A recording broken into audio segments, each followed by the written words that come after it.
Welcome to I See You, a podcast where we know that human connection restores mental health and resilience. I'm your host, Julie DeJesus, and I see you. Let's be friends. Welcome, everybody, to another episode of the I See You podcast. I'm your host, Julie DeJesus, and we talk all about mental health and resilience and how human connection helps us have stronger mental health, stronger level of resilience in life. And today I am on with my dear friend, Braden Eads. Welcome to the podcast, Braden. Okay, let's be real. Sometimes what I think we need to restore our mental health more than anything else is just a break, which is why I think I need a vacation. And so do you. Join me and my special guest, Tony Overbay, on the first I See You Living Cruise, the mental health cruise of a lifetime. Check out and make sure you grab those early bird tickets at julie-dejesus.com/cruise. And guess what? You don't even need a babysitter. Kids set sail free. julie-dejesus.com/cruise. Hey, Julie. Thanks for having me. Thanks for tuning in all the way from Colorado. It's nice of you. And amidst your busy schedule, we're both moving right now. So we're connecting on life being chaos. I'm in a corner of my house where there's no boxes. It's a good time. It's not quite like I'm a studio. in my office where you can't see the air conditioner that keeps me cool because I get really hot really easily. That's good. Today, for people that don't know you, Braden and I have been working together for a little while, for the past year. He is in the speaking industry as well. And more than connecting over speaking with you, I feel like as we've gotten to know each other, we really connected just on the idea of connection and how it's truly kind of saved and transformed both our lives and a lot of healing, as both of us have had our own struggles. Will you first, before we get in deep, tell us a little bit about your life, your family, what you do? Yeah. Oh, that's so great. Yeah, I feel the same, Julie. Like we connected over speaking, and then every time we like do a coaching session, like at least the first like 15 or 20 minutes is just life, right? And but there's value in that, right? There's value in that and things that I talk about. So so I live in Colorado. I live in a small town called Palmer Lake, which is like close your eyes and imagine kind of like your favorite Hallmark Christmas movie, small town. And it's that, but it's also 30 minutes from Costco. So it's not like 2 hours from Costco. So it's a place that we love. I have a wife and two beautiful young kids, 6 and 3-year-old boys. And so for listeners, if any of you have tools on to help get through it, like terrible twos, it's not a thing. It's not a thing. 3 years old, that is like a whole nother galaxy in terms of learning how to parent new personalities and new small humans again. But yeah, I've been in what's called customer success for 10 years. My job is to make sure, when your contract ends with a large product that you're spending a lot of money on, you renew again. That's kind of like in simplest terms. Then everything in between there. And then like you, I speak on human connection. So that is a little about me. I feel like that's like the answer to like the interview question. Tell us a little bit about yourself. And I know, like, do you play with Legos? Like, I don't know. Like, what do you do in your free time? Yes, music is a huge part of my life and my wife, Nicole Shahan. Google her. It's a lot of fun. It's a lot of fun. Yeah, we have a lot of fun musically. I know at some point you told me who your wife was, and I was like, oh, I'll look her up. And I was like, hey, I know some of these songs all of a sudden because she sings in the Christian market. And so I knew some of her music. And all of a sudden I was like, wait, get off the call. Bring Nicole on. I like you, Braden, but I want to talk to this girl now. Yeah, she's awesome. Yeah, she is awesome. You guys are a really cool couple. Yes, and you sang for at the time, it was the Mormon Tabernacle Choir. Just kind of a fun fact, too. Yeah, I did. It's like the best way I can describe it. I've done a lot of singing, and singing in the Tabernacle Choir is like driving a runaway train perfectly. Makes sense. It just goes, and it goes fast, and it stops for no one.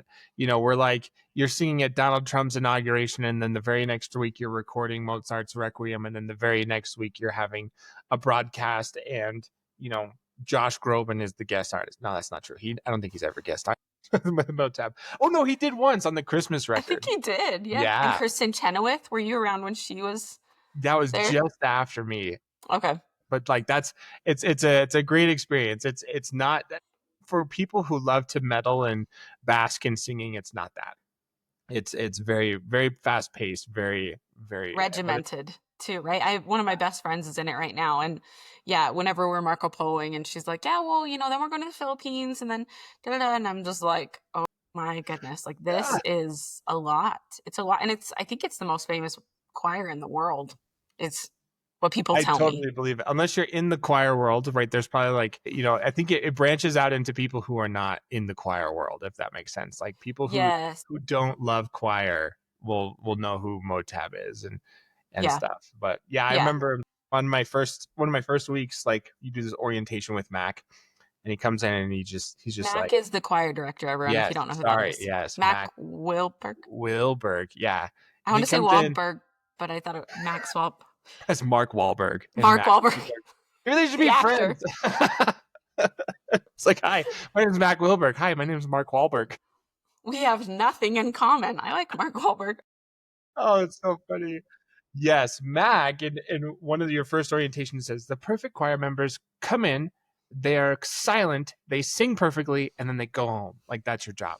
You just come in, you shut up, you sing perfectly, and then you go home. That's what it's like to be in the How choir. many years were you in I was in Motab? it for 2 years. They ask for a minimum of 5, but it is, we can get into the reasons why. Actually, I met Nicole is what I did, and I was like, oh, now I'm going to go get married and be a husband and father. See you. So that's what I Yeah. did.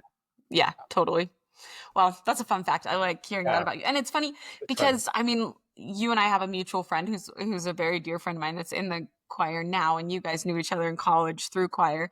But it's interesting to me because I don't know what I picture like a classical singer's personality to be, but it is not what you are. And so it kind of blew me away because you and I had gotten to know each other for a while, and then I like looked up, you're like, oh, I sing, and I was like, cool. But then you're like, oh, I was in Motab. I was like, oh, you probably like sing then, because I've been around for that tryout process when my friend did it and stuff. Yeah, And she's like, here's all my little scales I have to do and music, and it's intense. And so I was like, oh, maybe you're like, you can like really sing. So I like looked, I don't remember where it was. You had some clip somewhere. Maybe it was sure. anyways. And I listened to you and I was like, dude, that is not what I would have expected to come out of you. Like Ah, this guy sings. He sings like Josh Groban. yeah, Like, Josh. I grew up on Josh Groban. yeah, I had a girl I had a crush on. She's like, I love his voice, and I was like, great. Let done, me do it. Yeah. So I'd sit done. and I would sing to it. Yeah. So I can change it up. I'm very Broadway. Josh Groban is Yeah, my jam kind of. it's a I good like time. long, high, extended, no vibrato, powerful notes are my favorite. I love that. Yes. Very fun. What a fun hobby. It's a good one. Yeah. It's great. So, I wanted you today to share with listeners kind of some of the stories you and I have talked through. Yeah. And I think you probably know kind of how to start that Yeah. when you're a kid. Will you kind Yeah. of bring us into that world for a minute? Yeah. Yeah, absolutely. So when we chatted for the first time, and this is a story that's like the core of my well-being. So I speak on human connection, right? And the big statistic I always talk about is like, the loneliest demographic of people right now are like 17 to 24 in the most recent and available research. And I just I identify with that a lot. Sadly, before technology, before Facebook, before all of those reasons why people think our youth today are more disconnected than others.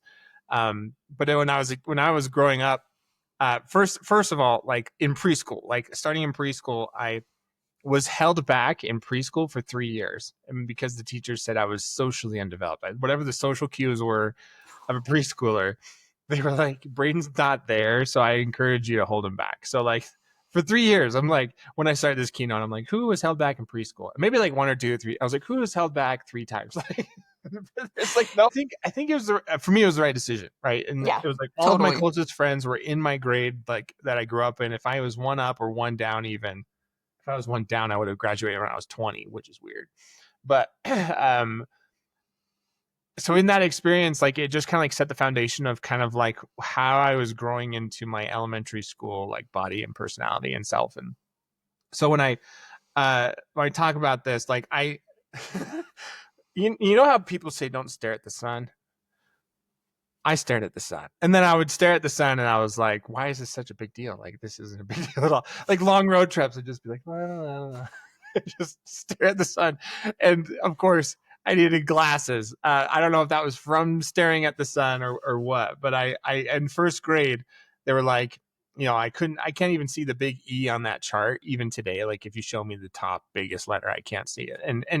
And so I had these big glasses as a first grader. They were huge. I used to get scabs on my cheeks from them because Oh, they it's were so so big. cute. So I was this big and I was 6'3", which means my body grew faster than my mind could coordinate with. It means I was Six clumsy. foot three at what age though? I'm Because six not foot three now. I was like 4'11" in like fourth grade. I remember 4'11" was like a big deal. But like you see my yeah. elementary school pictures, my head's like above everybody else. Mm-hmm. So I was uncoordinated. I was a middle school body in an elementary school like environment. I was knocking stuff over and I was socially undeveloped, right? So I I struggled. Like and for those of you who have been in this situation where you go out to recess as an elementary school kid and there's nobody to play with you. Nobody wants to be your friend. And some of it's like mean, some of it's teasing, some of it's like just avoidance. And I go and I'd put myself out there. I remember I'd be like, hey, can I play basketball? I like basketball. I was tall. And they're like, oh, go find somebody else to make it even. Like, or, oh, we have too many, kind of things. Like that was the way I would play. So when I would go outside, especially in wintertime, I'd have this oversized coat and I'd pull my arms in and I'd pull my legs in and I'd pull, and I hope all of us have done this as a kid, pull the coat over my legs and sit like a ball and pull my head in. So I'm this coat ball on the ground, like over an anthill, and would just like play with ants, like the ants from my friend, sitting there playing with the ants. And that was my elementary school experience. And I don't remember this, but my mom says she just remembers me coming home and just crying every day. And I'm grateful I don't remember that, but it was a tough time through that elementary school. And then transition happened in sixth grade. Sixth grade, I started making friends, and they were the wrong friends. They're grown humans now, and I actually don't stay in touch with those people. I don't know where they've gone, but through those hard moments, like it just would have been a worse environment for me with those friends. And so, huge rainstorm happened, landslide in our backyard. Story for another day. Moved to a totally different school district. Sitting there, not knowing anybody, nobody knows me in seventh grade middle school, trying out for football. I hear this voice in the gym go, Braden. And I'm like, what? And I look up and it's this kind of skinny dude with dark hair. I still don't know who he is. And he goes, hey, my name's Logan. He goes, my mom said that I should look for you today. Apparently, like my mom used to give your older brother like piano lessons. And I said, okay, cool. And then he just started asking more questions. He's just like, are you trying out? I was like, yeah. It's like, how much do you weigh? Are you going to be like, there was two classes. There was a heavyweight class and a lightweight class. And I was like, I don't know, I got to go like weigh myself. And he's like, okay, cool. Do you care if I sit? Like, and then he sat too. And I literally got off the phone with him last Thursday. Like in that moment, Logan Rogers became my friend. And Logan Rogers was the coolest kid in the school. Like he was student body president all 4 years of no, he was student body president, but he was also homecoming, like everything. Like whenever there's a homecoming Like competition. king, queen, prince. Yeah, It's just yeah, yeah. they're all Prince, just Logan Rogers. jester. He was like the jester of homecoming. But but like he won homecoming every single year of high school. So it's like, oh, I wonder who's gonna win this year. Like that was my closest friend. And so I started to learn like, well, first of all, people treated me different because I was next to him. And then I started to learn from him like all those social cues that I never learned before. But the fact that he just took time to just say hello and be my friend has changed. I have no idea where I would be in the trajectory of my life. Like even in this conversation, like the way that I am now like a keynote speaker and I'm speaking in front of audiences and that unsocial connection, which was what everything I didn't have growing up, right? And that experience alone, like when we talk about human connection, first of all, if you have like a good confidant, a great friend, great. But I learned those skills from somebody who had them. And because I spent that time with him and learned those skills, that changed me and how I connect with people for the rest of my entire life. And so I firmly believe that the loneliness epidemic that's there, that's actually shouldn't be in quotes. It's a real thing. It's not the loneliness. It's a real thing. Is just a lack of those skills and somebody to walk people through how to be social, how to create human connection and real things to try out and do. And so, yeah, forever and always, and Logan knows this. I told him this like a month ago that he's part of my keynote speech now. That like I don't think he'll ever know the gravity of his decision to be my friend will have on my life. And I hope the weight of that comes across in this podcast of just like the weight of what it means to see somebody who's new, to see somebody who's by themselves, to see somebody that you have a connection with. Like that's a big part. Like Logan had a connection with me. He's like, hey, yeah, my mom He apparently. found a reason Exactly. And that was a way to that he lead could in. open up the conversation. So that's one of those skills, right? It's like, what is the thing that we have in common? And I can open up our conversation with that. And it's immediately not awkward and it's fine. And it creates a 20-year long relationship later and many good memories. So anyway, that's that story of like, I wish I could show you a picture of who I was. And the first reaction is always, oh, like it's half like you're cute, and then like half like, oh my gosh. So Like, yeah, oh, you grew up. yeah, You had a glow up. yes, a little bit of a glow up. Yeah. Wow. You come across as a very, I would say above average, socially apt person. And so it is so interesting to know where you came from and how that changed. Yeah. Oh, like, I feel like that could be like the story for because I mean, the question I often think to ask is like, okay, so where's the transition of how this improved your mental health and resilience? I mean, it's so obvious, like, but would you speak to that at all? Have you said everything you can about that? Like, Like where that transition, I think that there's two big parts, right? It's like number one, somebody was willing to be my friend, but like number and it two got you is out of your head a little bit, probably, right? Like, you're not that just what in I a was gonna say, ball in a like snowsuit. because people treated me differently, right? And there's another takeaway like from that, right? Where it's like all of the assume the good in people and assume like people are normal and assume that people have stories and are real and not scary. And when people treated me the same way that they treated Logan, like as an equal, and just assumed the best of me and just like treated me like a normal human being, right? And this can come down to like an employee employer relationship too, right? Like you treat your employees like high performers. They Guess become high what? performers. Yeah. They become high performers, right? Right. You know, Yep. you treat, like your own kids. I think there's, one of my children has a hard time telling the truth when he like washes his hands after he goes to the bathroom, right? It's just one of those really small things. And we always tell him, we just say like the most important part is that you tell the truth. But assuming that he is going to do the right things, right? Instead of like always just like, well, did you like trying to dig and like figure it out and stuff like that. Like, anyways, it's this long thing. It's like treat people the way you want them to be and who they want to be. And I think we'll all be surprised at who people become just because we assume they are that way. So I just got married for the second time. You've Mhm. interacted with Yeah.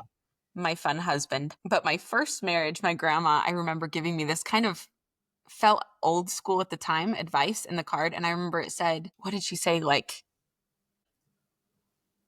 treat your husband like he's king, like, but it's like it's like compliment him to death and he will Yeah. walk 10 inches taller, kind of. Yeah.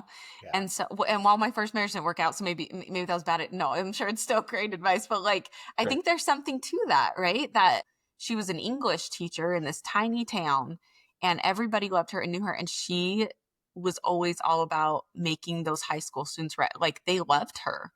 But she was strict and she was hard on them because it was like, I Sure. know what Yeah. you can be and I'm going to treat Yeah. you like what you are capable of, and I'm Mm. not going to expect anything less because so these football players, she'd have them come in and they would expect to like breeze through class and stuff, and just do the bare minimum. And she's like, you're a fantastic writer, this is crap, do it again, like you're better Yeah. than this. And they would.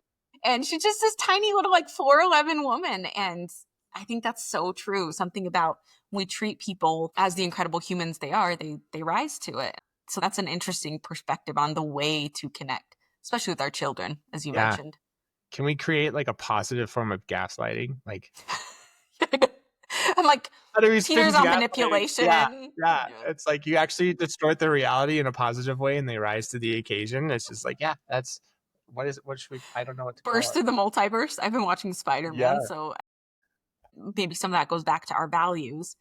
if you have the values and the beliefs of that we are all created equally and all created from the same material or substance or being or whatever it is, then really it should be that we all have the same fair shot in this life and we are Right. all capable of the same thing.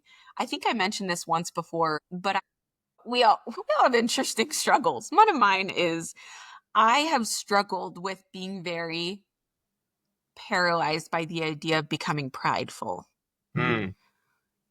which is interesting. I think it's just goes to show that I've never felt like I was good at anything. So it's Yeah. never been an issue. Like growing up, it was like I would sit at the talent shows and I would watch people and I was like, I don't have anything. Like I don't really like sing or Yeah. dance. I mean, it's not like I'm kind of capable of this thing, but I'm not like very specifically good at one thing. Sure. And I had friends like, that Yeah. were just like incredible at what they did. And I just felt like I was the buddy around the halls that didn't really have anything special about me. And as I had like literally very little attention starting being given to me over podcasting, writing, speaking, whatever it is, not even that much so quickly, I started getting a lot of anxiety Mm. of feeling like, oh no, I feel kind of proud that I did that. And it was this weird, I was like, ooh, I'm proud of myself. And I was like, don't do that. Push it down. How does You need that? to be Yes. humble. You need to be Give humble. credit And to everyone else. yeah. And tell people they're wrong. You're not great. Just to always put the credit somewhere else. And I remember sitting in a place where I go often when I need to just meditate and think. And I was sitting there and I was kind of meditating and praying about it and just kind of thinking. And it's interesting. We have a lot of friends who don't necessarily pray, but they'll meditate, they'll think, right? Finding that stillness and that mindfulness. So I think they can relate to this as well, even if they're not people who pray, but taking that quiet time. And I sat there and I thought about this struggle I was having of, I really want to do this work, but if I think I'm proud of something I do, I don't want to become prideful. It's so messed up. I say it out Yeah. loud and it No, I sounds get so it. crazy, but it was I get it. really stressful for me of I can't do this because if I think I'm good at something, then does that make me not humble? And do I get carried away in that? And it's crazy, Braden, because I had this crazy amount of peace wash over my body. And what I felt was actually, I'm even more amazing and talented than I have any idea. I have way more reasons to be proud of myself than I could even ever comprehend. And I can do anything. It was this like superhero moment Yeah. of, Oh, no, that's you're cool. actually unstoppable, Yeah. which was not what I was expecting, right? Mhm. But then it's almost like the feeling had the dot, dot, dot. And then the feeling was, and so is everyone else. Mhm.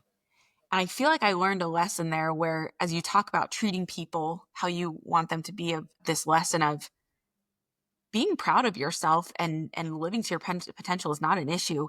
It's when you're not able to recognize that other people are capable of just as much. Right.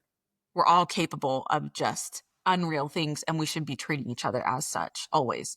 Yeah. But being proud of ourselves for doing that, that's not the issue. That's not pride.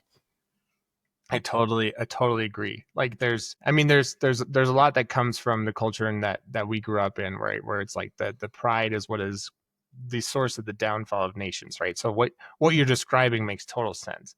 Correct. You Yeah, know, I know you get it. Some people hear yeah, me and they're like, "What?" And like I'm what are like, you "You talking about? understand?" Yeah, Yeah, like the culture we were brought up in, like pride was such a big deal of just like making sure you give credit to everyone who got you to where you need to be, which is still true.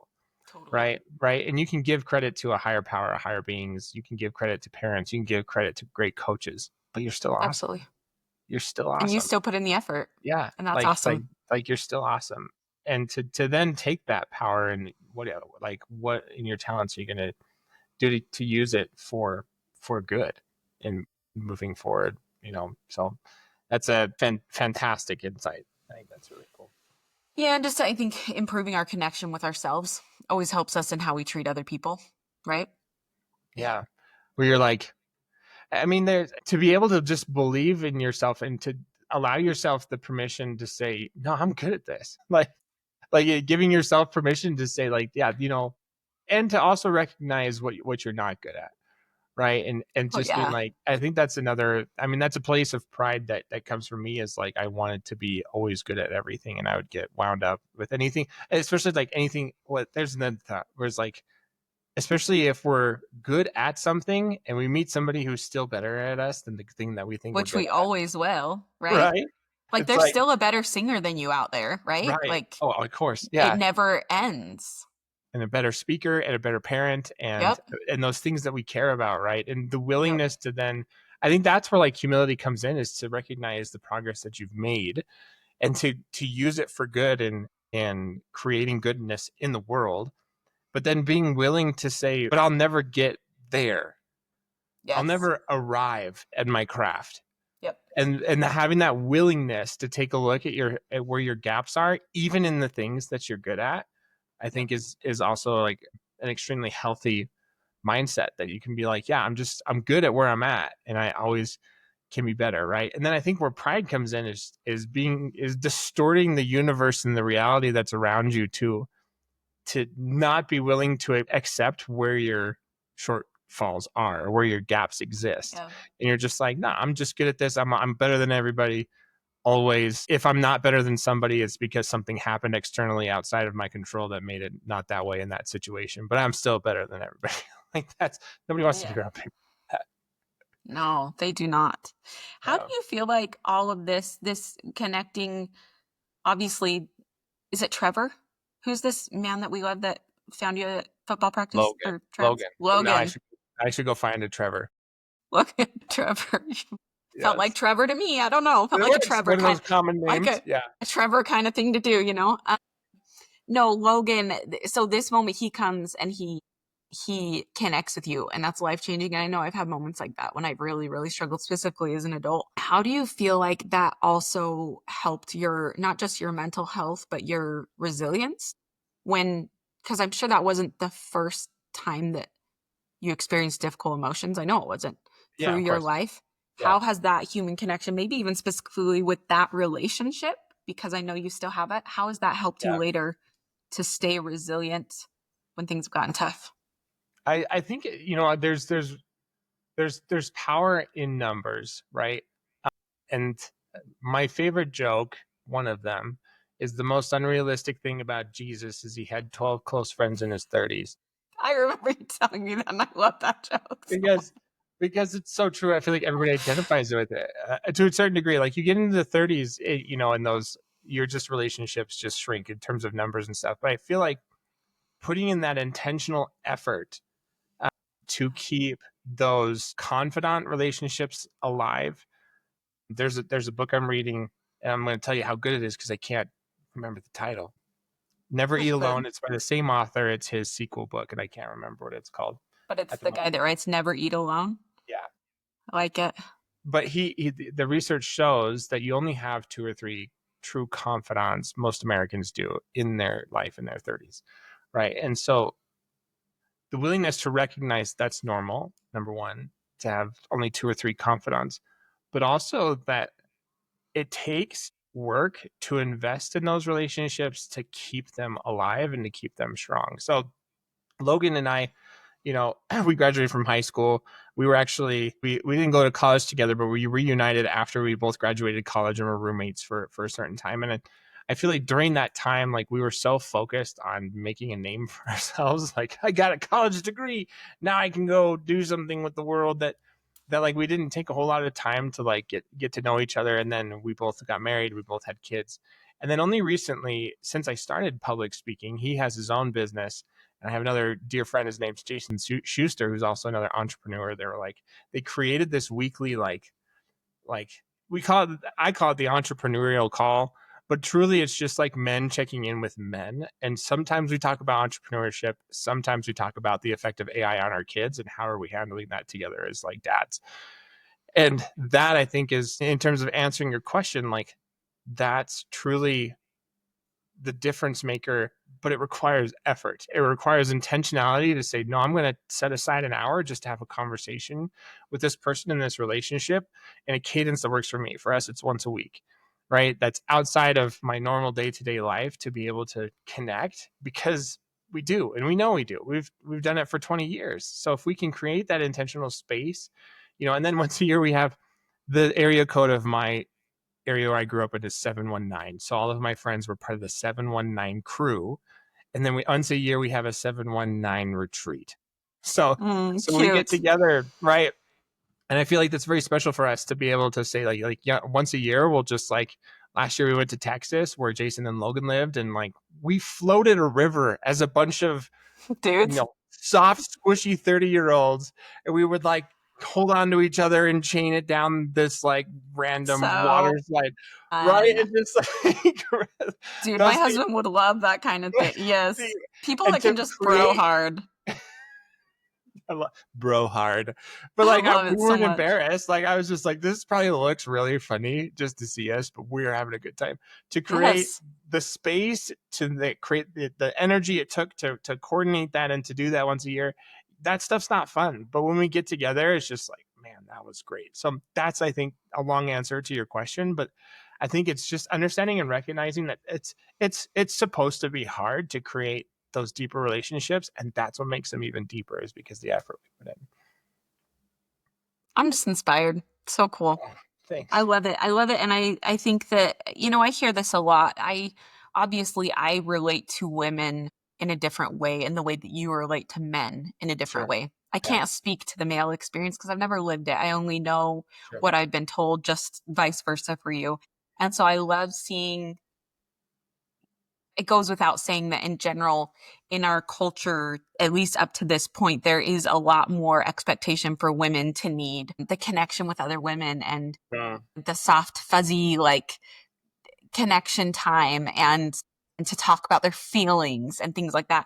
And it's been so cool for me to see this shift in our culture coming as men. Oh, sorry, as Yeah. men are prioritizing that more, and as people are seeing the need and men reaching out being like, no, I need this too, and this is actually life changing. And men being able to be friends with men in their 30s and seeing the impacts it's having on their mental health, being able to have that connection because they deserve it too. I Yeah. can't imagine not having friends in my 30s. I would be in a snowsuit in a ball at a Yeah. playground by Yeah. myself at 35. Like, I Yeah. need people so badly. Always have. Yeah. And having the willingness as a man to say, so I need help. Like I'm Yeah. struggling. Right. And I feel like the male psyche is very competitive.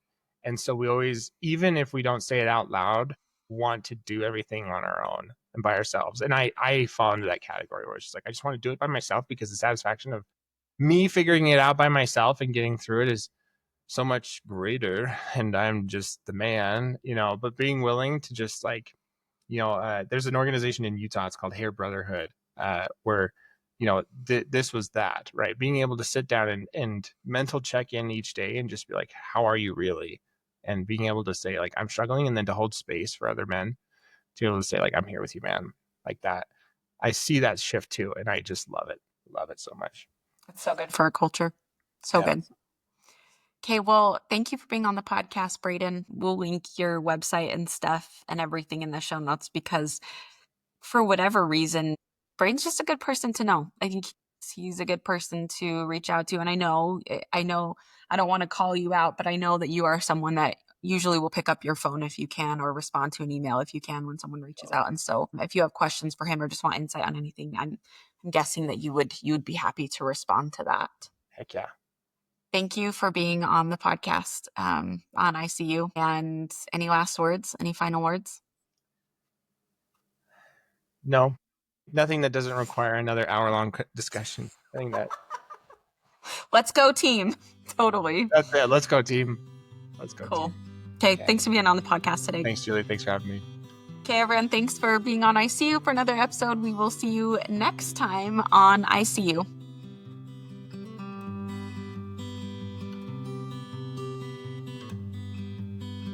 In our world today, do you ever feel like real, authentic human connection is becoming less of a certainty and more of an anomaly? Well, good news. It doesn't have to be that way. I'm Julie DeJesus. I'm a keynote speaker, an author, and a corporate trainer. I speak all over the country about how to utilize human connection to improve mental health, resilience, and even work performance. If you know a group looking for a speaker, you can contact me at julie-dejesus.com.